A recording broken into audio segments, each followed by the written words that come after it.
It's that time again. It's the Overrated Experience Sports and Sports Betting Podcast, brought to you by your host, me, Kyle Blondin. Welcome back for those who are weekly subscribers. Well, I don't really have subscribers. I have listeners, and you know what? Thank you.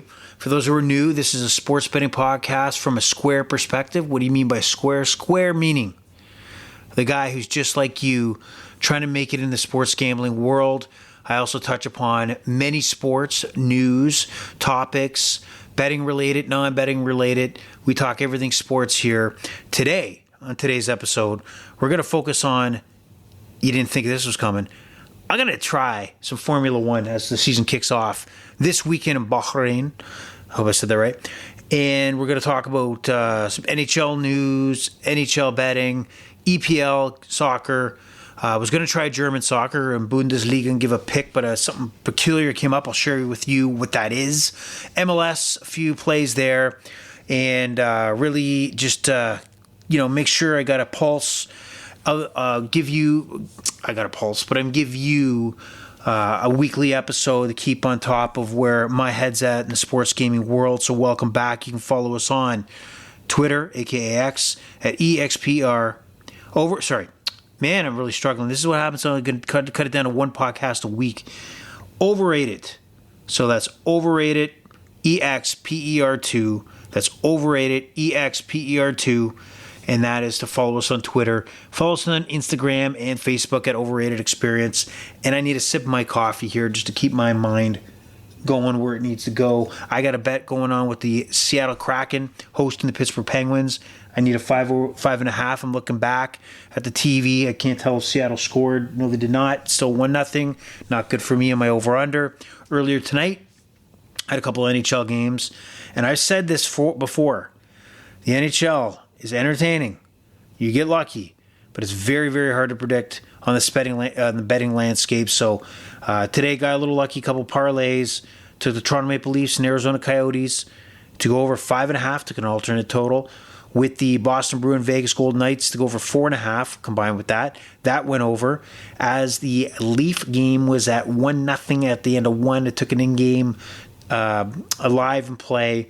Took the Red Wings and Islanders over 5.5 and tagged it on with the Leafs and Coyotes to go over 4.5, and it hit. So lucky me, and put all the winnings on this game. Yep, everything on this Pittsburgh-Seattle game to go over. Now, as we're talking NHL, some of my thoughts, Pittsburgh right now is one of those teams, and you see it with Golden State right now in the NBA, and some other teams that don't come to mind in other sports, but they're a team that's aging. They have superstars in Sidney Crosby, Evgeny Malkin, but their time is up. And they took a last run this year, took on an Erik Karlsson, superstar defenseman, in the offseason. And they're simply not, even close to a playoff spot at the moment. What is weird is they got a lot of games in hand. So, if they go on a run, they will be back in the mix of things to chase down Tampa and Detroit, who hold down the last two wildcard spots in the Eastern Conference in the NHL. But there's critics out there that talk about the Pittsburgh Penguins, what a stupid move it was to not break it down and instead go after Erik Karlsson. I do applaud them. There was nothing else they could do. If they were going to stick with Sidney Crosby, which the way he was playing, you have to make another run. You have to kind of go all in. You can't be half-assed. You got to go all in. And that's what they did. Maybe they go on a run. This is a team that needs to get in the playoffs. They could do some damage. Right? It's really looking like they're not going to make it. But hats off to the attempt. But I think you've run your final show. Time to break this team up.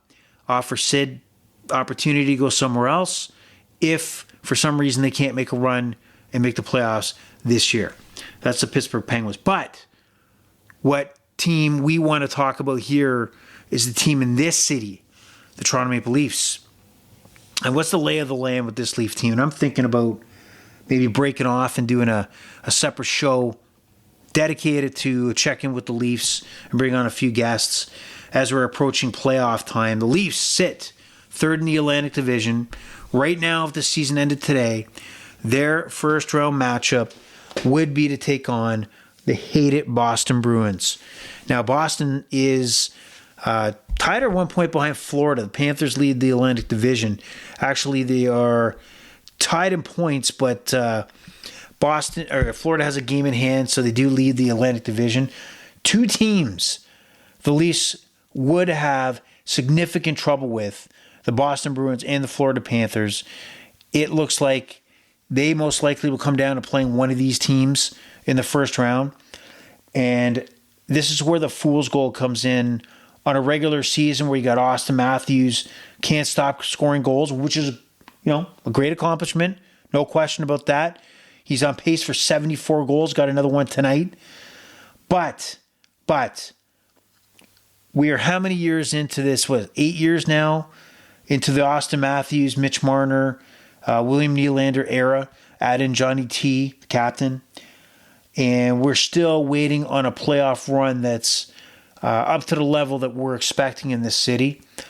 So as of right now, what do you do? March 9th, I think, is next Friday, a week from tomorrow. The NHL has their trade deadline. What do we do here? Did Pittsburgh score? No, they did not. Son of a bitch. Anyway, what do the Leafs do? Now, the years past, they've coughed up a lot of first-round picks, a lot of high picks, second-round picks, and the cupboard's getting bare, right?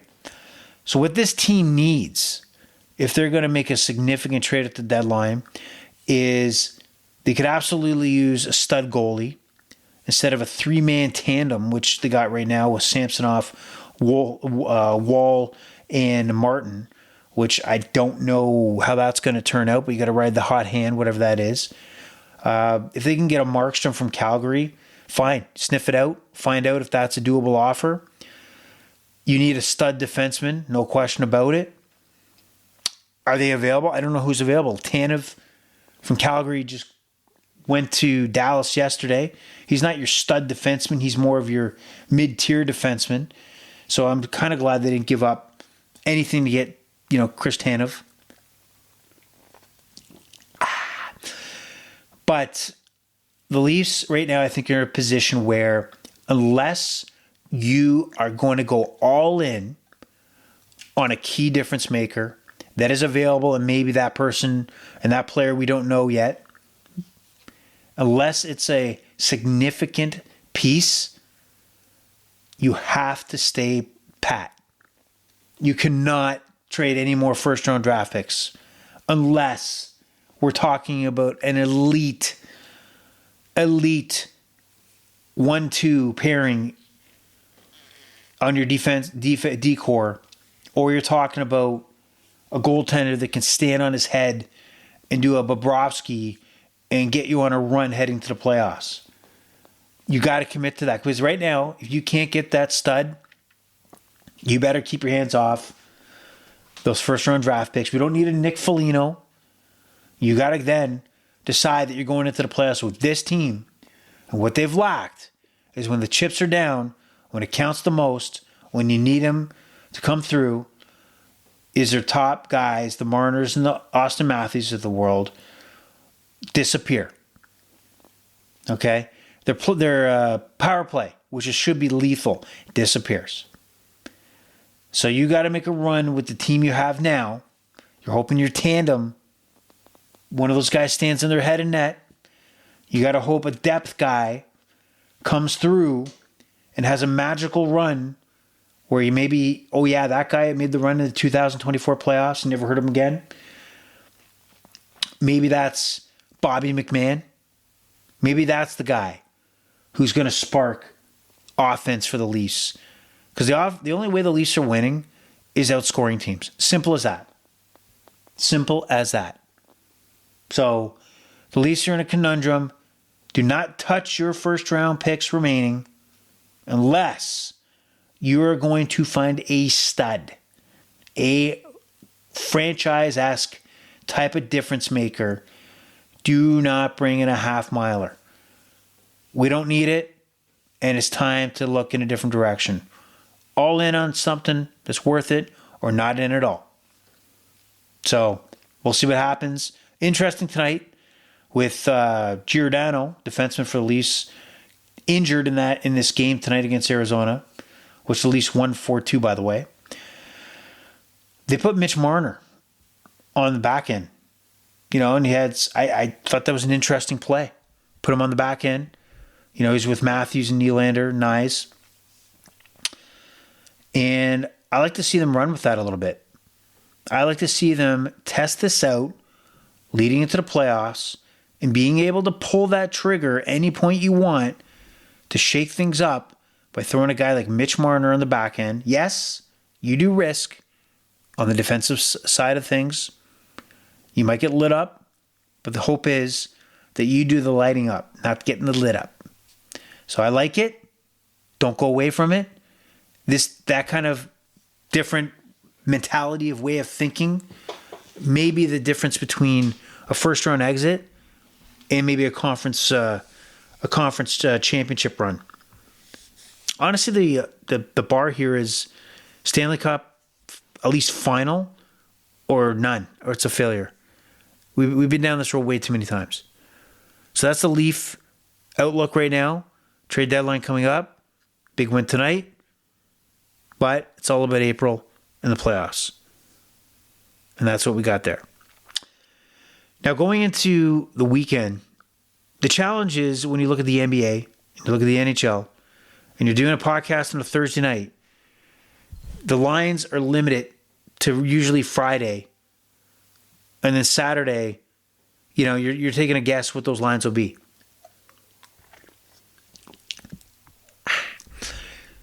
But as a pro bettor, which I'm not, and as a pro bettor, which you're not, which is a pro bettor, well, we want to be, is you got to kind of think 2 steps ahead, 3 steps ahead, 4 steps ahead. Look at situations like who's on the road. If you look at Saturday's schedule, is there any back-to-backs?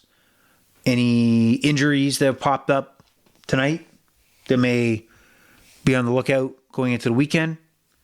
Anything that you have found out that you can pounce on once that line becomes available, whether it be NBA or NHL? So keep an eye on Twitter. Follow those beat writers. You may pick up some valuable information that may help you make a decision. That may put some money in your pocket. And right now, if I look at this game here, Pittsburgh-Seattle, 11 minutes to go in the second period, still 1-0. That means money's not going to go in my pocket. I'll tell you that right now. But some just plays I had, or at least some thoughts heading into the NBA on a Friday night, thought was interesting. And if I can turn the page of my goddamn book here. Let me put my coffee down and have to use 2 hands on this. This is real life, folks. This is a real life podcast where I can't turn a page. God. Okay, so NBA, couple games that stand out to me. Golden State is on a back-to-back in New York tonight against the Knicks, heading into Toronto tomorrow. Golden State is a senior citizen type team. They got older players. Are we really sure we know who's going to be playing back-to-back in this game for the Golden State Warriors, traveling from New York? Raptors on a bit of a run. This might be a sneaky spot. Maybe Golden State's going to overlook Toronto. But the Raptors are plus 120 on the money line. And I think there's opportunity to sprinkle a few dollars there. Canadian dollars or American dollars, whatever dollars you have. So plus 120, I'll take the Raptors. This line is not out yet, and I got this tip off of VSiN. You heard me talk about VSiN, the sports betting network. They have a great lineup if you subscribe. But more importantly, if you don't want to subscribe and you want to get information for free, they post their podcast on any podcast provider. VSIN. I would check it out, and I do. And I can't recall I don't think it's a beat writer, one of their guys on the show that does join Follow the Money. He's been very successful and provided a great tip that the New Orleans Pelicans are fantastic on the first half money line. So they host the Indiana Pacers tomorrow. The line is not out at the second, but just keep an eye on that line, whether it be a straight up take or a parlay with something else on your Friday night. So New Orleans Pelicans, the New Orleans Pelicans, and the Indiana Pacers, first half money line, take the Pelicans, whatever it may be. The NHL story going into the weekend, one of the games that stands out to me, again, no line at the moment. The Florida Panthers head into an afternoon affair at Little Caesars Arena against the Detroit Red Wings. I'm going to think there's a lot of goals here. This is going to be a 4-3, 5-4 kind of game. Florida scores quite a few goals. Detroit, one of the higher scoring teams in the NHL. You put these teams together. Detroit's battling for a playoff spot right now. They hold the second or the first wild card down. Want to stay ahead of Tampa. Florida holds the Atlantic Division down. So this is a division matchup. I like this game to go over. Again, I don't know what the line is. Most likely 6.5. I'd still like it at 6.5, up to minus, 120. Rangers, Leafs, Saturday night. I do like goals in this game. I would probably put the alternative total down here, 5.5, and match with something else. But the big story here is, have you been watching the Rangers? The rookie, kid, Rempe, if I'm saying that right, Matt Rempe, 6'7", 241 pounds. He's been fight after fight after fight. And he may be the new heavyweight in the NHL as far as fighting goes. Pretty impressive. Now, the Leafs got Ryan Reeves. If Ryan Reeves is going to stay in the lineup, you got to imagine they're going to go. So it might be worth tuning in a little bit to watch this game, see if they drop the gloves. I like this game, again, like I said, to have a lot of goals in it. That is the hockey story. One more comment. I mentioned the trade deadline. March 9th for the NHL. And I'm looking at the standings, right? Just taking a glance. And there's teams that have 4 or 5 games difference in games played. How does that make sense in a league where you're reaching the trade deadline, you have to assess what investment am I going to make? Or am I going to sell going into next season? And you're making your determination, maybe teams you're chasing, that, like right now, the Penguins, again, like I said, I've played 6 less games than the Tampa Bay Lightning.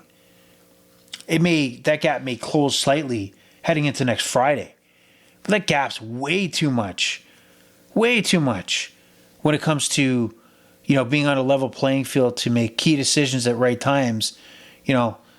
It's it's outstanding that the NHL will allow that to happen. But they do. Now, getting away from the NHL, going to go into EPL action. So, a lot of games going on Saturday. No 7:30, so don't wake up too early. Set the alarm clock, give you a chance to sleep in. My look here is 3 games on Saturday. Fulham, Brighton. I like this. I like the game at minus 120 to have 10 shots on target. Last 2 times these teams have met, last game had 10 shots on target. The game before that had 9. I see both teams. Brighton's usually the team that's bringing the juice, bringing the firepower.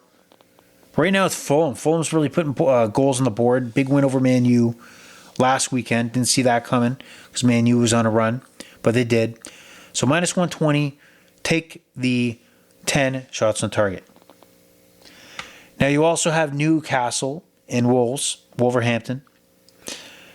Newcastle, last year made the Champions League, which is very difficult to do. They had an okay run in the group stage, but didn't make it out, in the Champions League. And they've really faltered. Really no threat right now for European football going into next season, which is surprising. I think you'll see some changes there. Once you reach the Champions League, I don't think you want to take a step back, at least as far as they're taking. But in this game, I'll still think that Newcastle, despite last week, has been scoring goals, and along with Wolves has been putting, offense on the board. So this is going to be a same game parlay for me at over 2.5 shots on target, 9 plus 106. Last game on Saturday, this is the 12:30 game. Luton who's going to be gone. They're going to be in the bottom three. They're desperate right now. They need wins. Take on Aston Villa, host Aston Villa. Aston Villa's won a couple in a row. I really like Aston Villa to be controlled despite being on the road. 1.5. I'll take Aston Villa to win by 2 goals or more, and I'll take it at plus 200. Luton's going the wrong way. Aston Villa's trying to retain a Champions League spot. All right, and Sunday, the big matchup, the Manchester Derby. Man City takes on Man U. You have one team. Really, you know what? Man City has not been unloading on teams, and I'm not going to count the FA Cup matchup against Luton where Haaland scored 5 goals in that matchup. And I think they break out this game at home against Manchester United. Pep Guardiola likes to, put on a show against the top teams in EPL. I don't know if you can consider Man U a top team right now, but obviously he wants to lay the boots to them. So I'm going to say that this game goes over 3.5 goals at plus 102. I like that one. I think Man City steps out, crushes the Red Devils, and there you go. Interesting note. I'm going to pause for a second here as I have to take a sip of my coffee. Live sips of coffee, that's what you want to hear in your podcast. Anyway, earlier today, I was looking at Bundesliga in Germany, and I was looking at the Union Berlin Dortmund game on Saturday, and I had a same game parlay set up where this game was going to go over 2.5, which on its own is minus 142, and both teams score, which is minus 172. And I'm looking at the odds that this particular parlay brings together, and this is minus 110. Minus 110. I have minus 142 and minus 172, and the odds are together minus 110. This should be plus money all day. All day.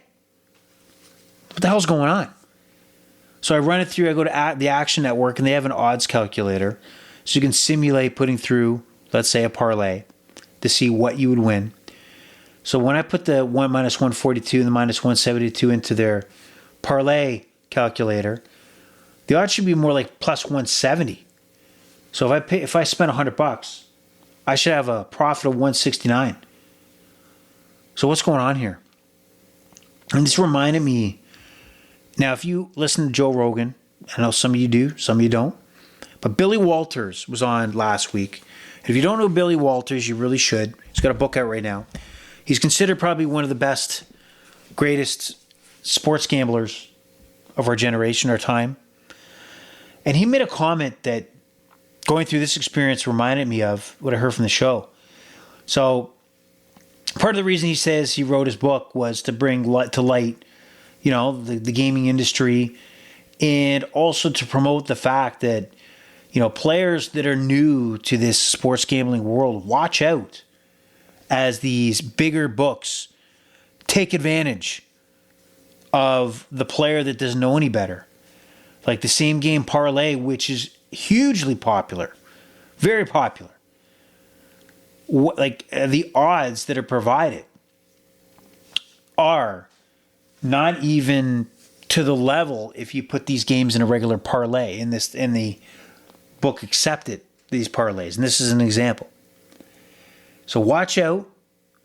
It's the odds that are being presented might be ripping us off, maybe not putting fair value on the risk we're taking, and puts the book at very little risk.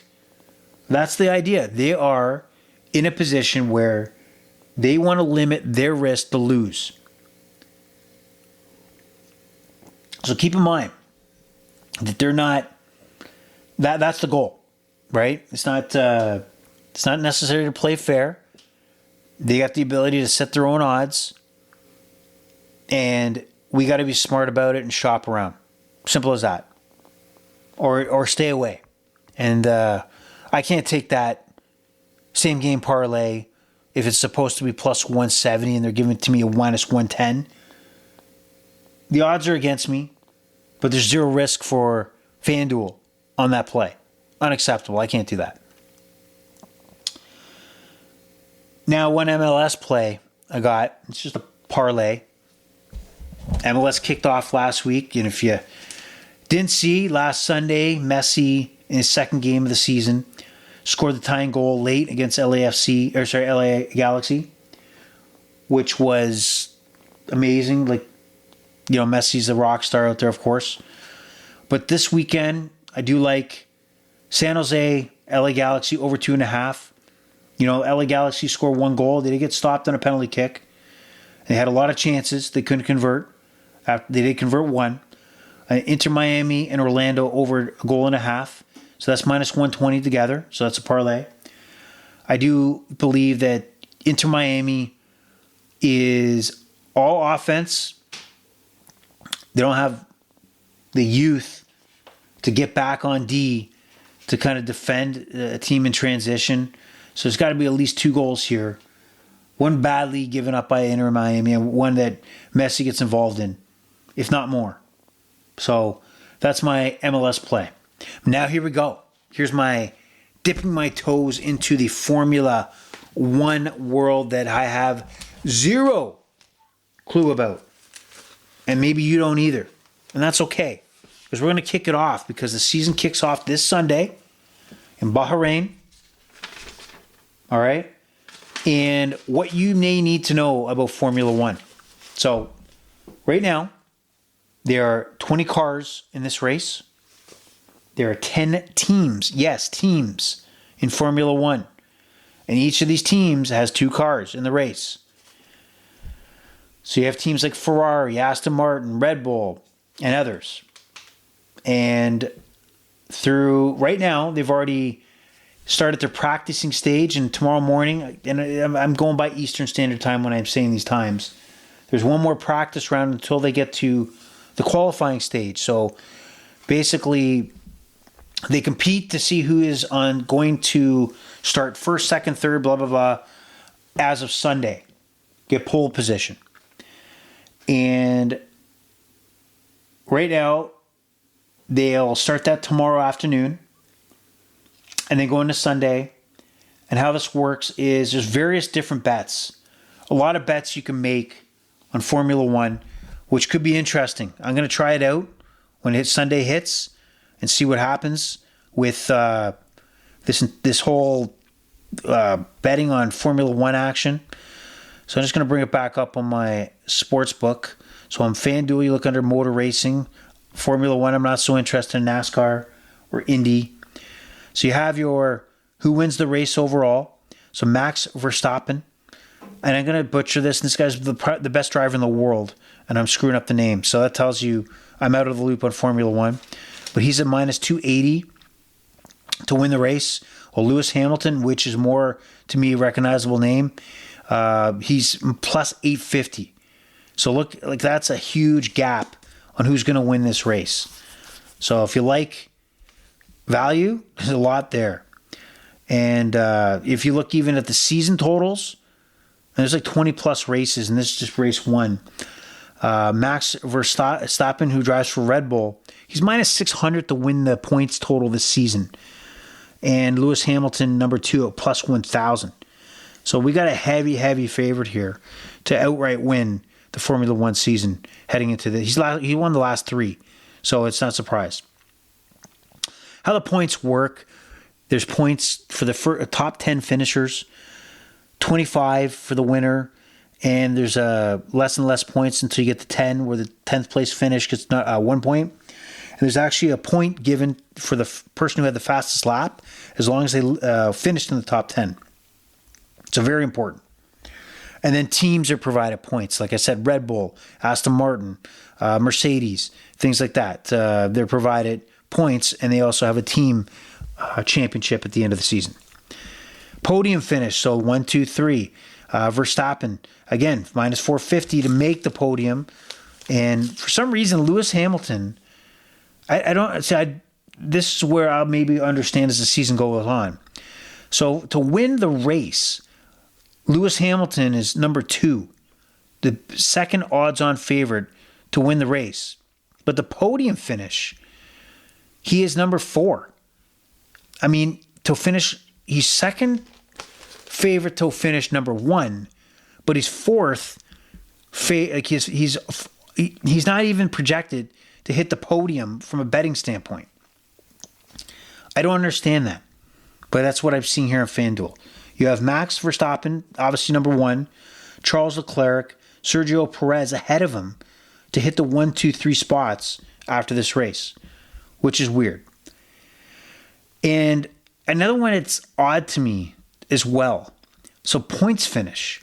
As far as I can tell, I just stayed at the points where, you get 25 points for being number one, and less points till you get to the end of the top 10, and then a point for the fastest lap. But here again, we got Verstappen, number one at minus 950 to get the most points, but Lewis Hamilton is like fifth. But he's yet second to win the race. So this is where I'm a dummy somehow and not putting two and two together why this would be. Top 6 finish, which is interesting. The same guys are top 6. Team of winning, which if you don't want to bet on individual racers, you can bet on Red Bull, which Verstappen is a part of. So that, the odds-on favorite, that team's going to win. Winning margin between 5 and 10. This is interesting, right? You can bet three-way here between 5 and 10 seconds, inclusive, plus 155. So the winner's going to win by 5, in between 5 and 10 seconds, over 10 seconds, or under 5 seconds. The favorite here is the in between 5 and 10. Over 10 is plus 155. Actually, it's the same. And under 5 is 185. So it's really not expected to be a close race. And then you get into fastest lap. And Verstappen, again, is there. First car to retire. How do you bet that? Like, what's the inside information that you have? So, meaning when it says first car to retire, what team is going to have, the team's going to, one of their cars is going to be gone. Interesting. Number of classified, and here's a bet for you. I did think of taking a bet here. So number of classified drivers, and remember I said there's 20 cars in the race, and for you to be deemed as classified, you have to finish 90% of the laps that the winner has completed. And why does that sound weird? Like why would it be worded that way? Well, because for various reasons, a race could be shortened, whether a serious accident. So the intended laps, which I don't have in front of me, might be reduced for whatever reason.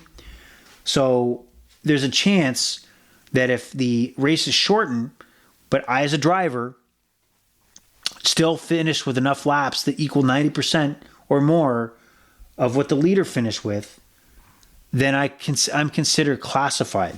Obviously, if it's less, then I'm not considered classified. So the bet here is that of the 20 vehicles, how many vehicles are going to finish classified? Well, I'm looking at the odds on this particular bet, and over 15 and a half cars would finish, minus 1,800, so not going to go there. Well, 19 and a half cars finish, over like 20, all of them, it's plus 650, so the odds say no. The sweet spot here is 17 and a half. So if you think that over 17 and a half vehicles are going to qualify as classified, that's minus 185. And then when you go to 18 and a half over, it's plus 170. So the sweet spot's right there. I'm going to say first race of the year, I'm going to say under 17 and a half, plus 120 vehicles are considered qualified.